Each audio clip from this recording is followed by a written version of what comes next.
Yo, what's up aliens? AHEE here with another tutorial. So today I wanted to cover how to perfectly balance out your subs. I'm going to do this by demonstrating a song that I'm working on. I made this song during a live stream on my Twitch. And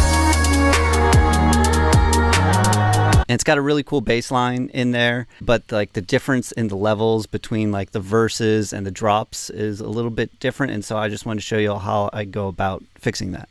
The key to being able to balance out your subs is being able to monitor them correctly and also knowing what frequencies are actually being played. And so I use a combination of Span, my favorite plugin, and to be able to monitor and see the frequencies, and also I use a frequency chart here, and basically it tells you what note corresponds to what frequency. I'll provide a link below where you can download this frequency chart for free. So let's get into it. I'll play the bass part. I'll play the verse that I'm trying to balance out.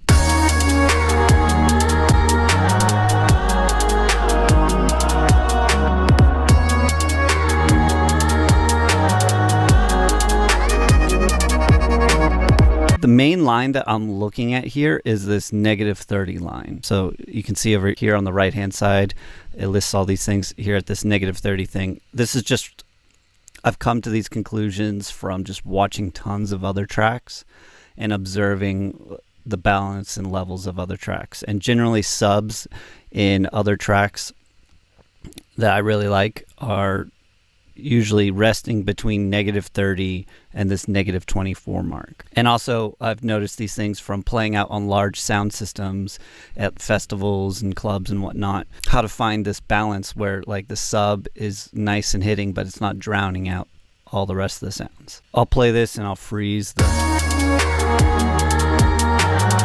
So this first note here, you can see it's going above the -30 line, and that's okay, but in relationship to the other sounds in the song, I might want to turn this one down.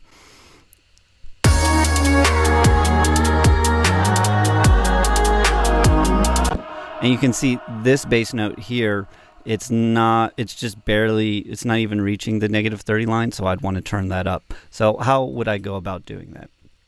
I just use a regular EQ.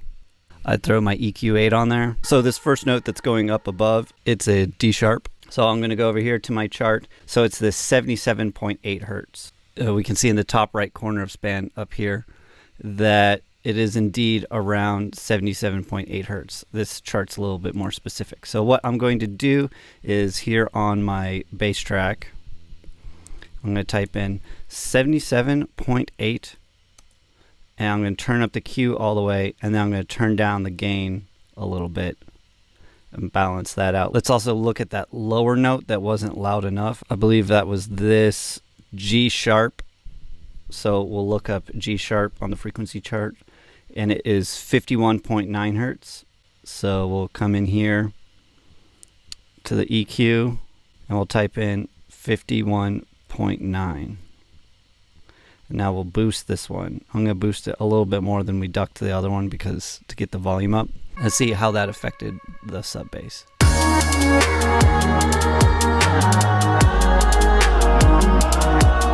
So I think I turned that one, I think I turned the G sharp up a little too much. Let's bring that back down.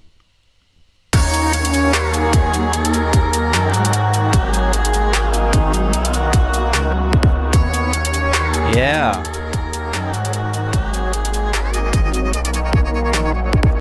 Yeah, that balanced it out quite nicely. I don't know if you've ever been playing live and you notice like certain frequencies are on the bass are like way louder than others. Well, this is that way to like balance them so that way they've got a little bit more consistent feel to them.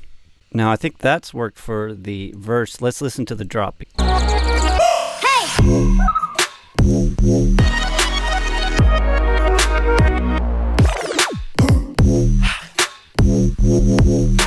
So those wubs, they sound great just here on computer speakers, and probably do on my monitors as well, but I just know live that that sub is going to come off a little weak because it's not reaching the -30 mark. So we'll find those wubs here, which I believe are these. Yeah, we'll get the good old EQ, and I think the original note on these was also a D sharp. Cool. So, but I think this is actually the lower D sharp. Yeah, so that low D sharp is going to be 38.9 hertz. So here on the EQ, we'll type in 38.9, turn up the Q all the way, and I think we'll have to boost this one quite a bit. I think we'll need to boost it even a little bit more. And look at that, I'm boosting it by 7.6 dB. We're going to boost it even more. We'll go up to 9. Somehow 9 dB. See how that affects it. That's a bit closer to where I'm looking to aim. You know what? I'll do it even more. 11 dB.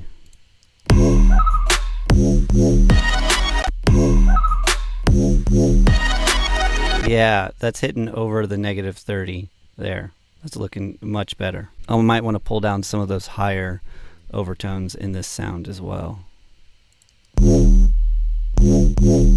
Yeah, this one right here, I think we might want to pull this one down. What's that? 195 hertz. So we'll come over here to the EQ, type in 195. We'll just bring this down a little bit. Maybe not even that much, 2 dB or so.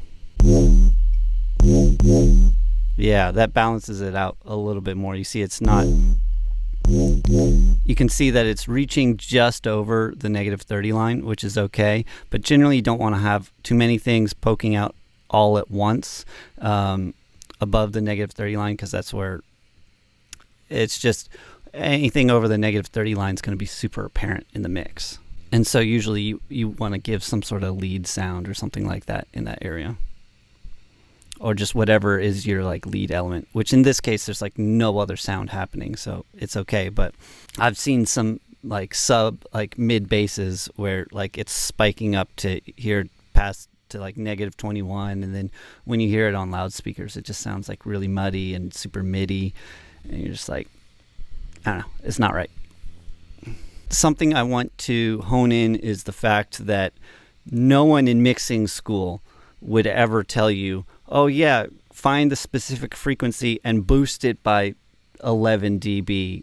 You know, like everyone was like, always use EQ to cut away. And the EQ's there to be used in any way that helps the song. So I just want to show y'all that the mentality of using the EQ in this way.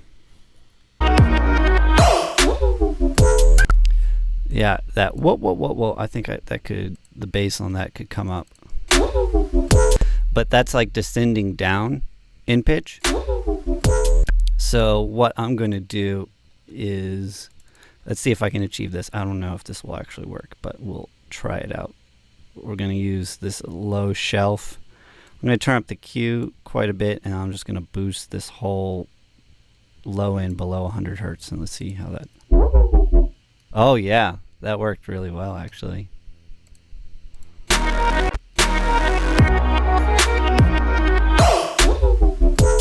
Yeah, that worked extremely well. The key to balancing out the subs for me is really about using the EQ to really boost or take away very specific frequencies, because there's only so many frequencies that are happening or should be happening at a time. And also, if you notice, there's never an overlap between any bass sounds in the song, and it's composed that way intentionally. So that way there's only one element in the sub at any given time.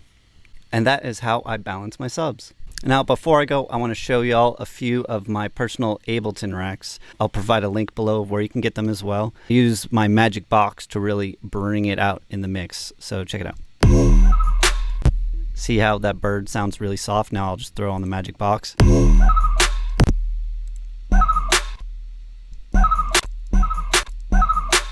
Yeah, it helps bring it out. It's essentially like 4 different types of compression in one thing, but I've set the dials so that way it just works really well if you just throw it on. I probably use the Magic Box more than any of my other plugins. Yeah, on all these bass sounds I use the Magic Box, even this one. Here without the... Yeah, it just gives so much life to it. Oh yeah, and then here I've also got the Fat Rack, which is part of the Magic Ableton Racks Volume 2. In Serum, this is just, yeah, it's just a saw, I guess, with some phase. And now I add the fat rack. And it just gives it so much character and a little bit of distortion. I sort of based the fat rack off the sausage fattener. Yeah, it just works really well. A lot of these plugins are just meant to be able to throw on and adjust a few knobs and you're good to go. Another one of my magic racks is the Radio Vox, which is part of the Volume 2 series. And this one I use on the intro melodic sound. And it sounds like a radio. So here's the original sound. Now with the Radio Vox. Actually, do it even more. Slowly open it up. But I love using that one for intros and outros. Alright, aliens, if you like this, please hit that like and subscribe and hit that bell button to get notifications when I release new tutorials.